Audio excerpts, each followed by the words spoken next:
हमको तो सपना लगता है कि इस तरह का कार्य होगा कि नहीं होगा, पर यह सपना साकार हुआ। महंगाई हमको खाएंगे जिएंगे तभी तो हम विकास देख पाएंगे। जब हम जी ही नहीं पाएंगे तो क्या हम विकास देखेंगे? वादे को ऊपर किसी को वोट नहीं मिलेगा। आप विकास की बात करेंगे, ये मंदिर मस्जिद की बात करने लगते हैं। विकास सबसे बड़ी बात है, महंगाई को कम करेगा और विकास को आगे बढ़ाएगा, हम उसी को सपोर्ट करेंगे। 8 घंटे लगते थे, वहाँ 4 ही घंटे में आप पहुँच जाएंगे, आपका समय बचेगा, विकास तो ही है। विकास के मुद्दे पे ही वोट देंगे, जातिवादी में उलझा के जो है ये गुमराह करते हैं जनता को। बिल्कुल विकास मुद्दा होगा। चुनाव का मुद्दा विकास ही होता है ना, विकास होता है, बेरोजगारी होती है, यही सब मुद्दा होता है ना। जनता को विकास हो रहा है तो और क्या चाहिए। प्रदेश जनता ये देखने वाली है कि पिछले 10 वर्षों में आखिर किस लीडर ने कितना कहा और कितना बुरा किया।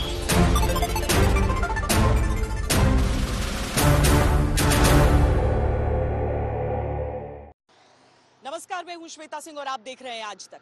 उत्तर प्रदेश की सियासी जमीन पर विकास के सुपर हाईवे तो बहुत बनकर तैयार हो गए। अलग अलग पार्टियां अलग अलग श्रेय लेने के लिए भी तैयार हो गई। लेकिन क्या विकास के इन्हीं हाईवेज पर चलकर उत्तर प्रदेश का चुनावी अंजाम तय होगा? क्या यूपी की जनता विकास के मुद्दे पर वोट डालने वाली है? और अगर हाँ, तो बीच बीच में हम बाकी मुद्दों को उठता आखिर क्यों देखते हैं? विकास का जो फैक्टर होता है वो वहां के लोगों के लिए कितना महत्वपूर्ण होता है? यानी जहां हाईवे बनता है वहां के गांव देहात में लोग इस विकास को किस नजर से देखते हैं? ये मुद्दा स्थानीय है या फिर समूचे राज्य में असर डालेगा? तरक्की के एक्सप्रेसवे अक्सर गांव से शुरू होते हैं, कस्बों से होकर गुजरते हैं और फिर शहरों में प्रवेश करते हुए राजधानियों के राजनीतिक गलियारों तक जाते हैं। कोई 20 साल पहले एक्सप्रेसवे की पहली लकीर खींची गई थी उत्तर प्रदेश के नक्शे पर। वो लकीर माया, मुलायम, अखिलेश से होती हुई योगी राज तक विकास के एक मॉडल में बदल चुकी है।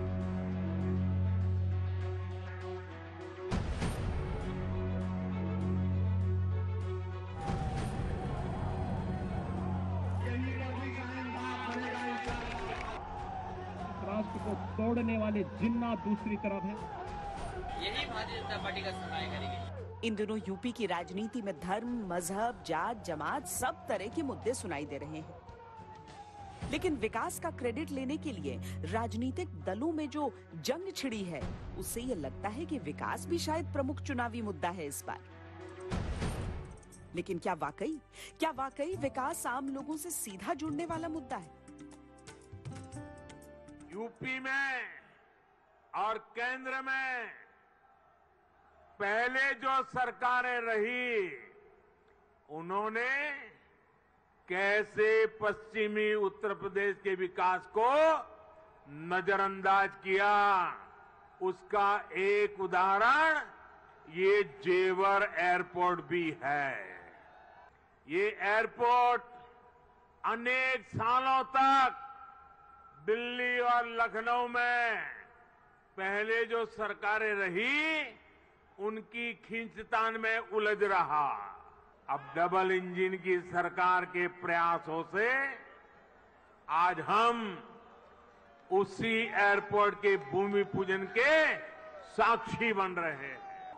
ये कैसे भारतीय जनता पार्टी के लोग हैं? एक तरफ तो हवाई अड्डा बेच रहे हैं, दूसरी तरफ हवाई अड्डा बना रहे हैं। बताओ, आप इनकी बातों पे भरोसा करोगे कि नहीं करोगे? कौन भरोसा करेगा इन पर? मुझे वो समय याद आया जब भारतीय जनता पार्टी के लोगों ने कहा था कि ये गरीब हवाई चप्पल पे चलने वाला हवाई जहाज पे चलेगा। बताओ हमारे गरीब भाइयों, कितने लोग हैं जो हवाई जहाज पे चल लिए हैं? ये एयरपोर्ट इसलिए बन रहे हैं कि जिस समय एयरपोर्ट बन करके तैयार हो जाएगा, भारतीय जनता पार्टी इसको भी बेच देगी। सरकारी दावे विकास के हाईवेज को ट्रांसपोर्ट, कनेक्टिविटी, रोजगार और सामूहिक विकास से जोड़ते हैं। लेकिन ये जनता के दिल में कहां तक जुड़ते हैं या जुड़ेंगे? हम इन प्रश्नों का उत्तर उत्तर प्रदेश के लोगों से जानने के लिए निकले। इस बार विकास कितना बड़ा चुनावी मुद्दा है? क्या हाईवे एक्सप्रेसवे से स्थानीय लोगों को फायदा होता है? विकास के दावे राजनीतिक होते हैं या वाकई विकास हुआ है? जाति धर्म की राजनीति के बीच विकास कितना बड़ा मुद्दा है?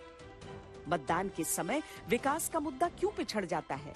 विकास के वादों पर जनता का इरादा क्या है? सरकारी रिपोर्ट के अनुसार राजकीय मेडिकल कॉलेज जो कभी 12 थे, उसमें 32 नए कॉलेज जुड़ चुके हैं। आजादी के बाद से अब तक सिर्फ 2 एयरपोर्ट वाली यूपी में अब 9 एयरपोर्ट हैं। अंतर्राष्ट्रीय एयरपोर्ट 2 से 5 हो चुके हैं। अब से सिर्फ 10 साल पहले तक जहां सिर्फ एक एक्सप्रेसवे की चर्चा चलती थी, वहां अब एक्सप्रेसवे का जाल है।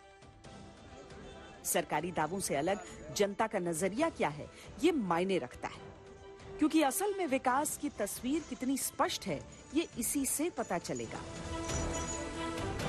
वोट जब देते हैं तो मुद्दा क्या होता है उसका? मुद्दा तो लोगों के लिए, काम के लिए होता है, विकास हो उसका, देश का। आप आगरा के रहने वाले हैं, विकास हुआ है आपके? बिल्कुल हुआ है मैम, योगी जी ने बहुत करवाया है, बिल्कुल क्राइम बहुत कम हुआ है मैम।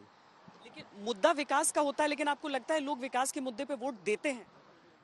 हाँ, ऐसा नहीं है विकास के मुद्दे पे लोग वोट नहीं दे रहे। इस बार काफी लोगों ने तरक्की देखी है होते हुए। एक्सप्रेसवेज आपको लगता है इस तरह के जो होते हैं उससे काम मतलब फायदा हो रहा है? बहुत ज्यादा लोगों के लिए बहुत कन्वीनियंट हो गया है, क्योंकि टाइम बहुत बचता है इससे। विकास तो हुआ है, बहुत विकास हुआ है। रोड जाकर देखिए, बाबतपुर से लेकर पूरा हर एक जगह, लंका BHU, आप कहीं भी जाइए, पूरा सड़कें एकदम बनी हुई, एकदम बहुत अच्छा विकास हुआ है इस बेरी। विकास तो बहुत हुआ है, हर चीज़ का विकास। हमारे यहाँ रोडें बन गई, स्ट्रीट लाइटें लग गई, एयरपोर्ट बन गया। हमारे प्रदेश में विश्व के पटल पे आ गया एयरपोर्ट। कि मोदी सरकार के आने के बाद जो है विकास बहुत ज्यादा ही मात्रा में हुआ है, जो कि आज तक ऐसा देखा नहीं गया। यहाँ जेवर एयरपोर्ट का उद्घाटन किया गया है और इसके साथ ही उत्तर प्रदेश सर्वाधिक इंटरनेशनल एयरपोर्ट्स वाला प्रदेश बन गया है हिंदुस्तान में। सवाल यह है कि लोगों को लुभाने की दिशा में ऐसे एयरपोर्ट्स या बड़े बड़े एक्सप्रेसवे किस हद तक जाएंगे? चुनावी जीत की कितनी बड़ी गारंटी बन सकते हैं ये? जनता का अपना मत होता है, राजनीति का अपना आकलन और कुछ मिथक भी होते हैं, जैसे जिसने यूपी में एक्सप्रेसवे और विकास की राजनीति की वो सत्ता में दोबारा नहीं लौटा। 2002 में मायावती ने यूपी में पहले एक्सप्रेसवे की नींव रखी। ग्रेटर नोएडा से आगरा तक 165 किलोमीटर लंबे ताज एक्सप्रेसवे का फैसला किया, जिसे बाद में यमुना एक्सप्रेसवे कहा गया। 2003 में काम शुरू हो गया, लेकिन इसी साल सरकार गिर गई और मुलायम सिंह मुख्यमंत्री बने। मुलायम सिंह ने एक्सप्रेसवे का काम बंद करा दिया। 2007 में मायावती फिर सत्ता में लौटी, फिर काम शुरू हुआ। 2012 की यूपी विधानसभा चुनावों में इसका खूब प्रचार BSP ने किया, लेकिन सत्ता में वो वापस नहीं लौटी। 2012 में अखिलेश की सरकार आई तो उन्होंने मायावती काल के यमुना एक्सप्रेसवे का उद्घाटन किया और 320 किलोमीटर लंबे आगरा लखनऊ एक्सप्रेसवे का निर्माण शुरू कराया। 2017 की यूपी विधानसभा चुनावों में उन्होंने इसे बड़ी उपलब्धि के तौर पर प्रचारित किया, लेकिन वो भी सत्ता में नहीं लौटे। विकास और वोट की राजनीति पर अखिलेश के मन की टीस सार्वजनिक रूप से सामने आई थी।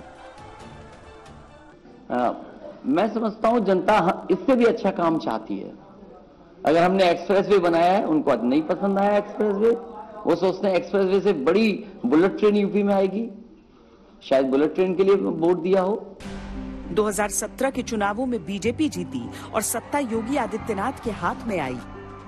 योगी आदित्यनाथ सरकार यूपी का सबसे लंबा 340 किलोमीटर लंबा पूर्वांचल एक्सप्रेसवे, 296 किलोमीटर लंबा बुंदेलखंड एक्सप्रेसवे और मेरठ से प्रयागराज तक गंगा एक्सप्रेसवे की सौगात यूपी की विकास लिस्ट में जोड़ चुकी है। उत्तर प्रदेश में प्रश्न फिर ये उठता ही है कि क्या विकास सचमुच चुनावी मुद्दा होता है या वोटर्स के मन पर सीधा असर डालता है?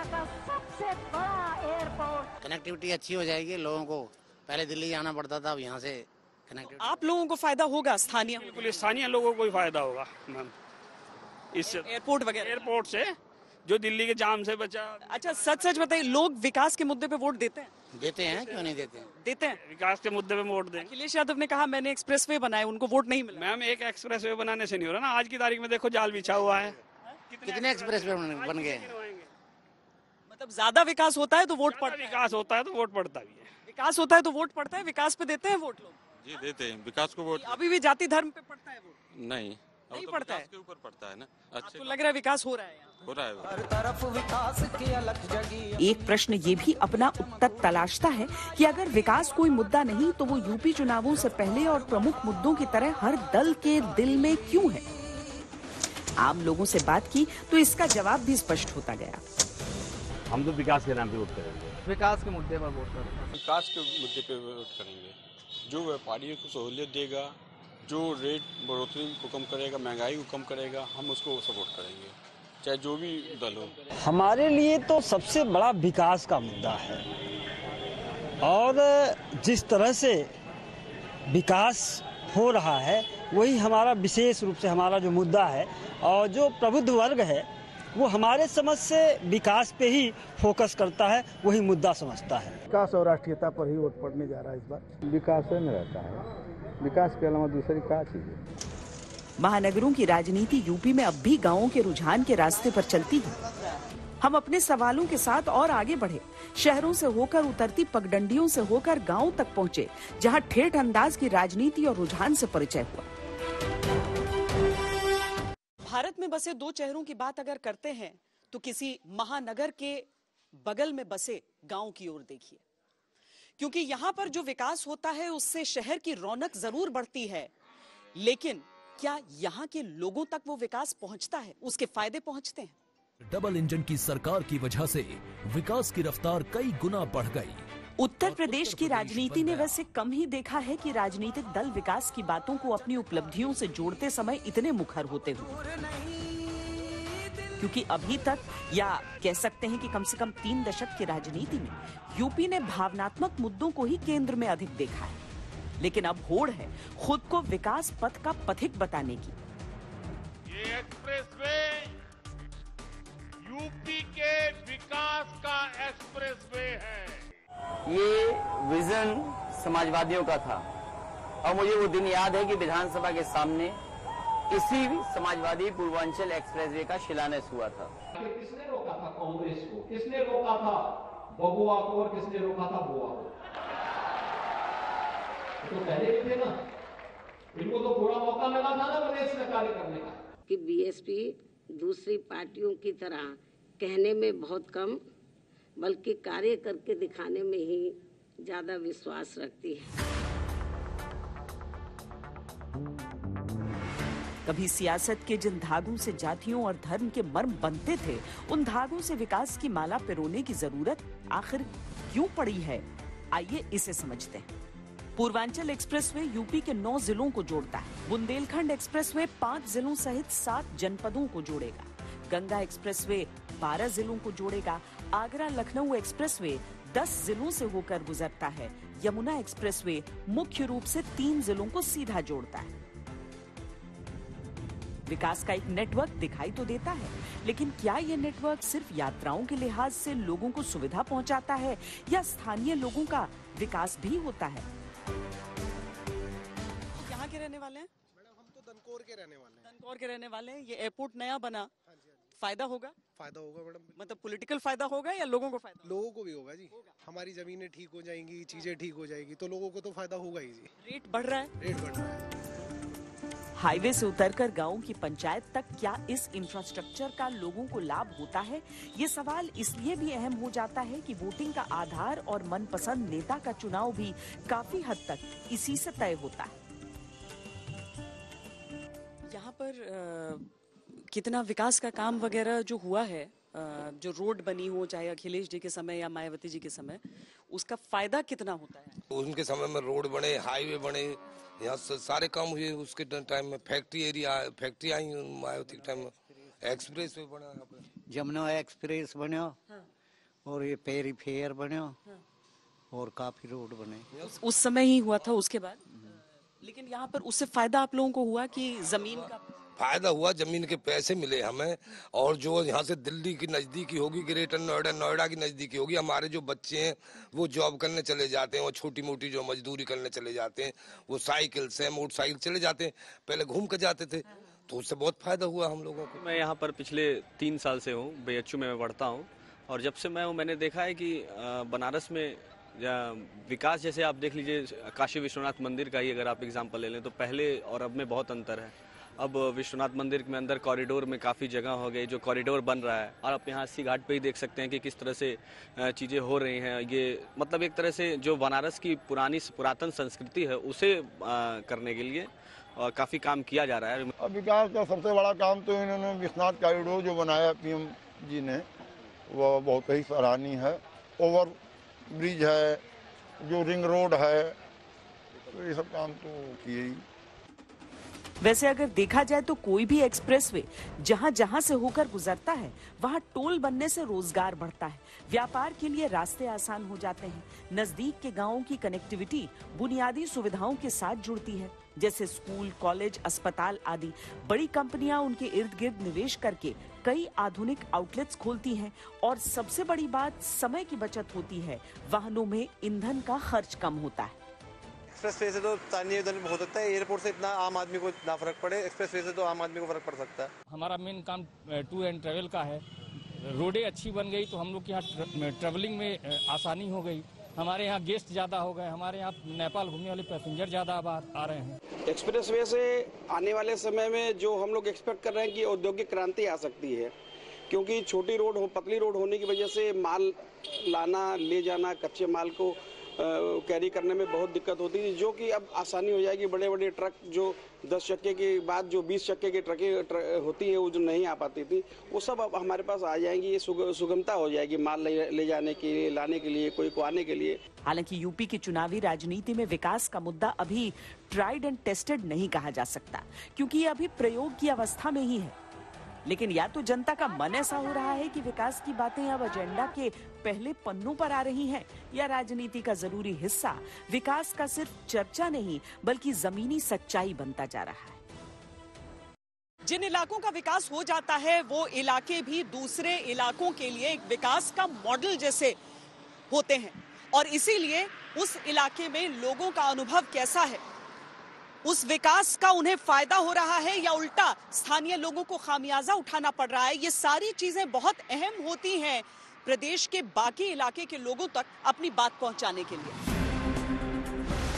गाड़ियों को रफ्तार मिल जाती है, लेकिन जिंदगियों की गति को क्या मिलता है? प्रश्न इसलिए उठता है क्योंकि राजनीति के दावे जीवन स्तर में बहुत कुछ बदलाव ला देने के होते हैं। पूर्वांचल एक्सप्रेसवे के दायरे में आने वाले अधिकांश जिले कृषि प्रधान अर्थव्यवस्था वाले हैं, इसीलिए सिर्फ पूर्वांचल एक्सप्रेसवे को लेकर ही सरकार का दावा है कि इंडस्ट्रियल क्लस्टर में पहली प्राथमिकता फूड प्रोसेसिंग यूनिट्स पर रहेगी। इसके अलावा textiles, refined petroleum, beverages, chemical, medical उपकरणों से जुड़ी फैक्ट्रियां भी स्थापित होंगी। इन फैक्ट्रियों में स्थानीय लोगों को रोजगार मिल सकेगा। इसके लिए प्रशिक्षण केंद्र स्थापित कर उन्हें प्रशिक्षित भी किया जाएगा। निस्संदेह कई तरह की रोजगार परक योजनाएं लागू होती हैं, लेकिन उसका कितना लाभ स्थानीय लोगों को मिलता है, अगर मिलता है तो किस रूप में? क्योंकि किसी भी चुनावी राजनीति में रोजगार का सवाल वोटर्स के लिए मुख्य मुद्दों में रहता है। लोकल को नौकरी नहीं मिल रही है, बाहर यहाँ पहले प्राथमिकता दी जाती है बाहर के आदमी को। हमारे यहाँ लोकल के लिए कहते तुम लोकल हो, कोई यहाँ ना नौकरी देते उसे निकाल देते। जो जमीन है वो लोकल लोगों की है, लेकिन नौकरी नहीं मिल रही है। लोकल आदमी ने रोजगार मिलना चाहिए, जब जमीन नहीं है तो फिर क्या करेंगे? कुछ समय में यहाँ ओप्पो, वीवो, हायर 3 बड़ी कंपनियों ने उद्घाटन किए हैं, लेकिन लोकल के लिए यहाँ कोई भी नहीं है। आवाज उठाई जाती है किसानों के द्वारा, संगठनों के माध्यम से, लेकिन लोकल के लिए कोई रोजगार नहीं है। लोकल आईडी हमारी देख के बायोडाटा बिल्कुल बाहर कर देते हैं। हमें सबसे पहले रोजगार चाहिए। जहाँ का विकास है वहाँ का विश्वास नहीं है, वहाँ का विश्वास नहीं है। वहाँ पर जहाँ पर भी फैक्ट्री लगाई जाती है वहाँ पर कोई भी रोजगार, मतलब जो स्थानीय आदमी है वहाँ पर कोई भी लिया नहीं जाता है। जो भी बाहर से लिया जाता है चिट लगा दी जाती है गेट पे कि आप लोकल हो, आपको नहीं लिया जाएगा। 200 किलोमीटर या 300 किलोमीटर से आप लोगे तो यहाँ से जो दूर जाएगा तो यहाँ नहीं रहेगा तो वहाँ रहेगा। तो जब यहाँ नहीं रहेगा तो यहाँ का व्यवस्था तो, तो मतलब यहाँ ही घूमते रहेंगे। तो जो भी यहाँ का युवा है सब बेरोजगार है। लोगों के मन की चुनावी तहें खोलते समझते एक सवाल ये भी आया कि राजनीति तो अधिग्रहित जमीन के मुआवजे को लेकर भी होती रहती है। जमीन का भुगतान आप कह रहे हैं नहीं हुआ है? हाँ जी, नहीं हुआ जी। कितना भुगतान होना था? 4.7% मुआवजा अभी तक हमारा 2014 से कोर्ट के भी आदेश हुए, लेकिन ये सरकार नहीं दे रही है, कोई भी नहीं दे रहा है। ये माननीय अखिलेश यादव जी ने हाई कोर्ट से वो कराया था कि लड़ाई कहाँ पर अटकी है? मैम दे ही नहीं रही, यमुना प्राधिकरण मुआवजा देने के लिए तैयार नहीं है। बाकी सब लोगों को मिल चुका, हमारे गाँव का नहीं मिला। हमारा गाँव का कनारसी है, जगनपुर है, 3-4 गाँव है, इनका मुआवजा नहीं दिया इन लोगों ने। अच्छा, हाँ जी, किसी को नहीं मिला है ये मुआवजा? अभी किसी को मुआवजा नहीं मिला है। 2014 से पिछले लगभग जो 80%। किस किस गांव को नहीं मिला है? कनारसी को नहीं मिला, जगनपुर को नहीं मिला, अट्टा, नौरंगपुर, रील खाद, दनकौर, इन सबको नहीं मिला। बाकी सब लगभग 80% किसानों को 64.7% अतिरिक्त प्रतिकर मिल चुका है, लेकिन 20% लोगों को नहीं दिया जा रहा है। समझा जा सकता है कि विकास के हाईवेज की चमक दिखती भी है और उसका महत्व भी समझा जाता है, लेकिन ये भी सच है कि स्थानीय स्तर पर वो विकास कई मुद्दे राजनीतिक चर्चा के लिए भी छोड़ जाता है। अक्सर ये छूटे हुए मुद्दे ही चुनावों की हवा तय कर जाते हैं। दशकों से भारतीय सियासत की ये सच्चाई रही है कि जाति और धर्म के नाम पर वोट मांगे भी जाते हैं और वोट डाले भी जाते हैं। पर अगर विकास की चर्चा जोरों पर है तो क्या हम ये माने कि हम आगे बढ़कर एक नए कल की ओर देख रहे हैं? क्या सचमुच वोटरों का मिजाज और वोट मांगने वालों की नीयत बदल चुकी है?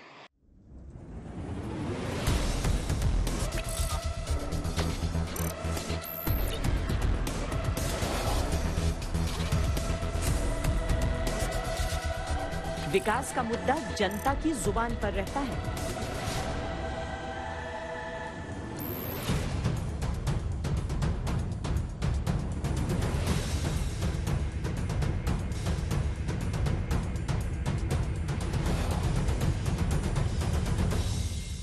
विकास होना चाहिए, विकास का ही मुद्दा है। विकास के नाम पे वोट दी जाएगी कि जो ज्यादा अच्छा डेवलपमेंट करेगा आजमगढ़ के लिए, मैं उसके लिए ही वोट करूंगी। विकास होगा तो सभी धर्म और जात का विकास होगा, और धर्म और जात में उलझकर हम विकास के मुद्दे को भूल जाएंगे। मेरे लिए सबसे बड़ा मुद्दा विकास होगा, और विकास के लिए यहाँ पर जो भी प्रतिनिधि आए, जो भी विकास के लिए वादे करे, उसको पूरा जरूर करे। रैलियों से अलग व्यक्तिगत साक्षात्कारों में विकास नेताओं की भी प्राथमिकता में रहता है। ये एक्सप्रेसवे यूपी में आधुनिक होती सुविधाओं का प्रतिबिंब है। ये जो इंफ्रास्ट्रक्चर का काम हुआ है वो समाजवादी का है, क्योंकि इस सरकार ने काम नहीं किया। पहले की सरकारों ने जिस उत्तर प्रदेश को हमेशा झूठे सपने दिखाए, वही उत्तर प्रदेश आज राष्ट्रीय ही नहीं अंतर्राष्ट्रीय छाप छोड़ रहा है। अभी तक का पूरे 5 साल का ट्रैक रिकॉर्ड अगर आप देखेंगे तो इन्होंने शिलान्यास का शिलान्यास किया, उद्घाटन का उद्घाटन किया, रंग बदलने का नाम किया और नाम बदलने का काम किया। आज तो बिजली मिलती है ना, आज तो बिजली मिल रही है सबको। भाइयों बहनों, ये है सरकार, बिना भेदभाव की बिजली, फ्री में विद्युत कनेक्शन, फ्री में रसोई गैस के कनेक्शन, फ्री में उपचार के लिए 5 लाख रुपए का स्वास्थ्य बीमा का कवर। ये लाभ पहले नहीं मिलता था, ये मोदी जी के आने के बाद और योगी जी के आने के बाद ही मिलना प्रारंभ हुआ है। चुनाव के समय आपके विकास के मुद्दे की बात होनी चाहिए। चुनाव के समय जो भी नेता आपके सामने आए वो आपको बताए आपके लिए क्या करने जा रहा है, और चुनाव के बाद जो 5 साल है उसमें करके दिखाए, नहीं तो अगले चुनाव में आप उनको हराइए। लेकिन चुनावी प्रक्रिया में विकास कहाँ रहता है, इसे समझने के लिए मुद्दों के आधार पर वोटर किस मुद्दे को सबसे ज्यादा पसंद करते हैं, उसके एक आंकड़े पर नजर डालते हैं। एसोसिएशन फॉर डेमोक्रेटिक रिफॉर्म्स की 2019 की एक रिपोर्ट के अनुसार जब लोगों से बात की गई तो जो तस्वीर सामने आई वो ये है।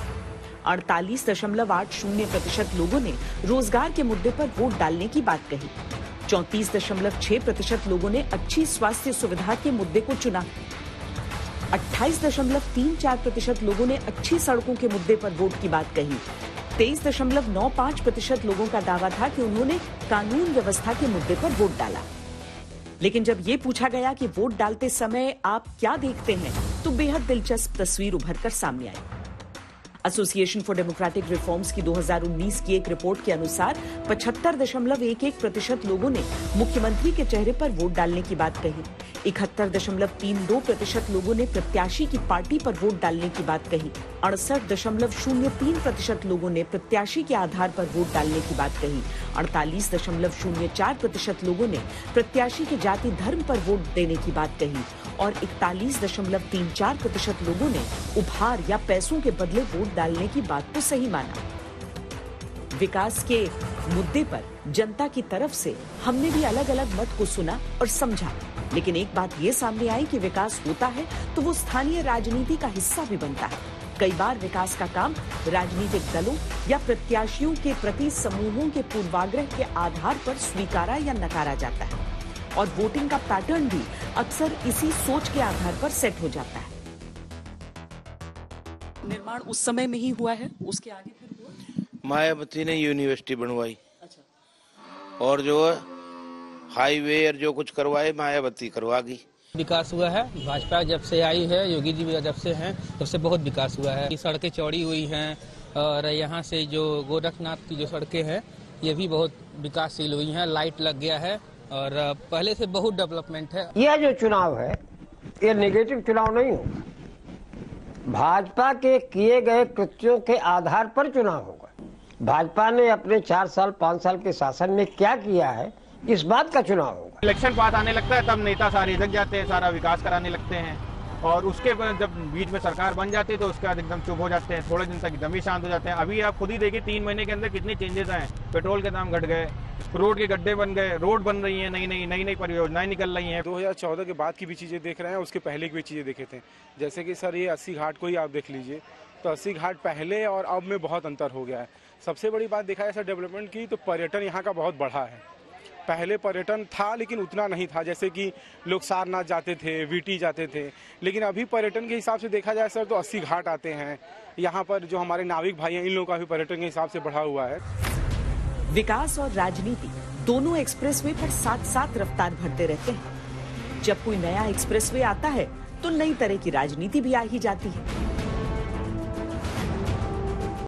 आज हर पार्टी के विकास के दावे के केंद्र में आपको पूर्वांचल जरूर नजर आएगा। तो आखिर क्या वजह है कि विकास का रास्ता हर राजनीतिक पार्टी का पूर्वांचल से होकर गुजर रहा है? पूर्वांचल एक्सप्रेसवे का उद्घाटन हुआ, विकास की बातें हुई, राजनीति भी खूब हुई। 2016 में अखिलेश यादव ने यूपी का मुख्यमंत्री रहते पूर्वांचल एक्सप्रेसवे का शिलान्यास किया था। 2017 में योगी आदित्यनाथ की सरकार आई। पूर्वांचल एक्सप्रेसवे का काम जब खत्म हुआ तो 2021 में प्रधानमंत्री मोदी ने उसका उद्घाटन किया। एक्सप्रेसवे यूपी की दृढ़ इच्छा शक्ति का पुनीत प्रगटीकरण है। एक्सप्रेसवे यूपी में संकल्पों की सिद्धि का जीता जागता प्रमाण है। हालांकि अखिलेश यादव लगातार यह आरोप लगाते रहे कि भारतीय जनता पार्टी सरकार ने हड़बड़ी में पूर्वांचल एक्सप्रेसवे का उद्घाटन किया है। कि पूर्वांचल को विकास की गति कौन दे रहा है? समाजवादियों ने दिया। ये आधा अधूरा उद्घाटन किया क्योंकि चुनाव आने वाला है, सर्विस लेन इसकी पूरी नहीं हुई है।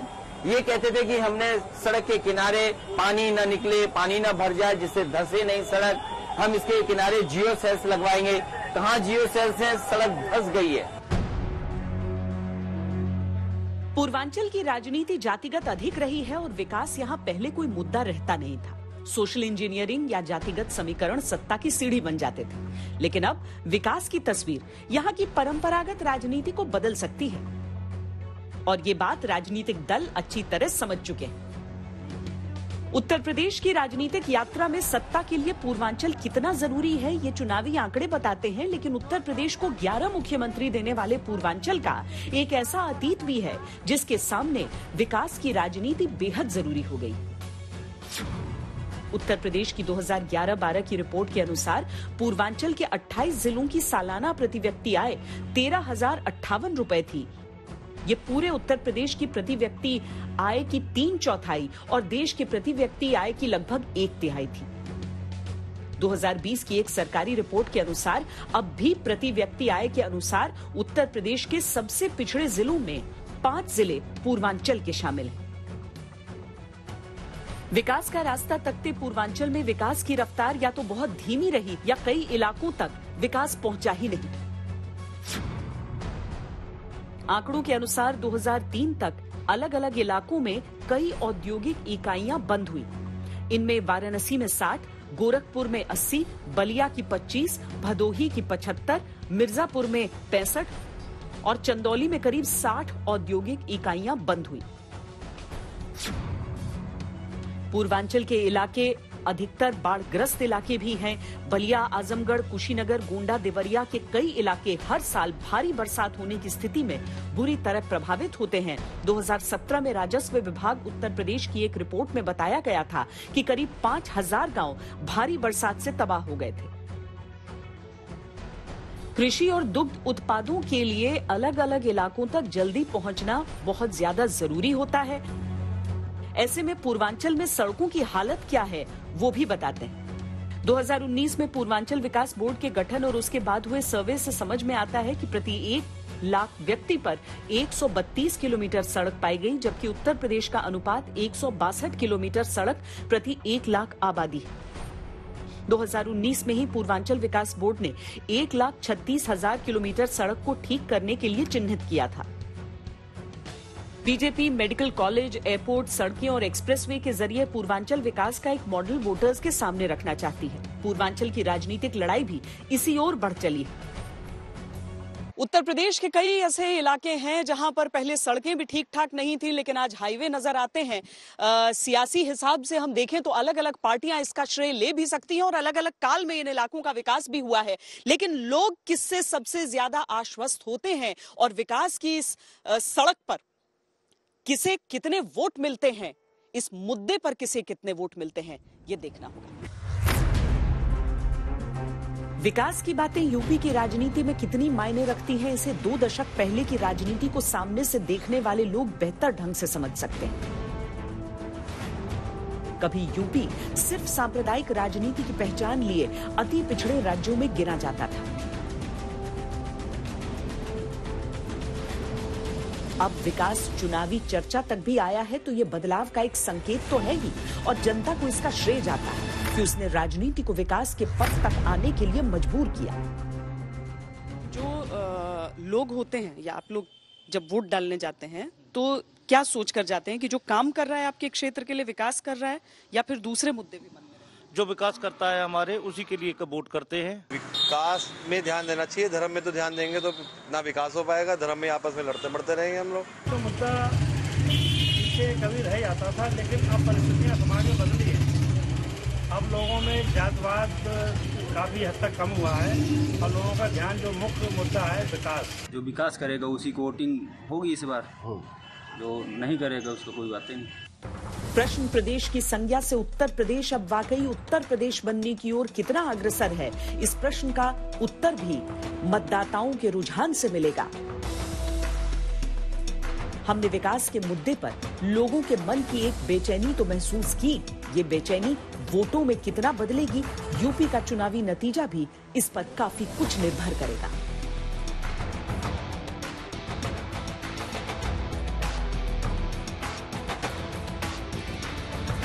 हमारी इस खास पेशकश में आज के लिए इतना ही। देश और दुनिया की बाकी खबरों के लिए आप देखते रहिए आज तक।